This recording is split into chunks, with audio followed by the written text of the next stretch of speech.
नमस्कार स्वर्ण डिजाइन को आपण समस्त को स्वागत। आज भिडियो आम फाउंडेशन बा एक्सावेशन ता पूर्व जो करा जाए से विषय जानिबा। साधारणतः एक्सावेशन आम जो गात खोला जाए तार साइजेस आमर होता है 4x4 फीट, जोटा कि स्टैंडर्ड प्रायतः बहुत गुड़े घर मानक देखा जाए। तो सहीटा सबू घर मानक सेमती न थाए, कारण तार स्ट्रक्चर ड्रॉइंग अकॉर्डिंगली होता है। आउ आपण मैंने देखिपे जो साइड्रे जो फाउंडेसन एक्सावेशन होती तो 4x4 गात हो डेप्थ भी 4 फीट हो।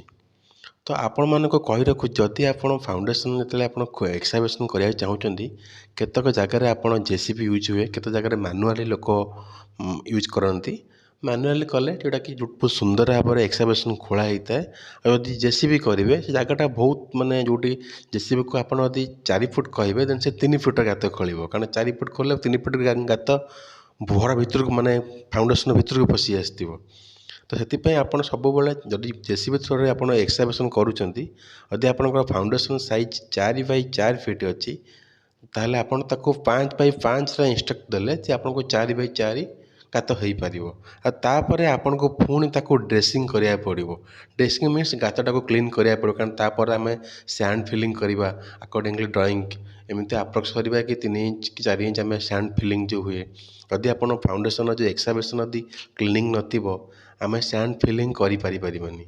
सेतिपई जदि आप मैनुअली आप एक्सावेशन करूँच तो सेमाने तांकर प्रॉपर भाव में ड्रेसिंग करके आपन को एक्स्ट्रा कॉस्ट लगनी करा जाए। बट बहुत गुड़े कंस्ट्रक्शन साइट मानक आम जेसीबी यूज करता, कारण से बहुत जल्दी काम दरकार होता है। तो से क्षेत्र में आम जेसीबी यूज कर एक्सावेशन करता।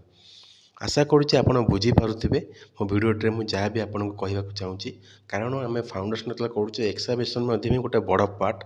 ताकू केते लोक खामखियाली करदे कि 4x4 गात हो सी 3.5 गात करदे। जिते आप फुटिंग रेनफोर्समेंट बांधे तो आपको माने सफिशिएंट स्पेस भी मिल न था।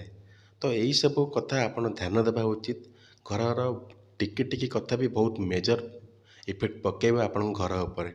आशा करुँची भिडियोटी आपन भल लगी।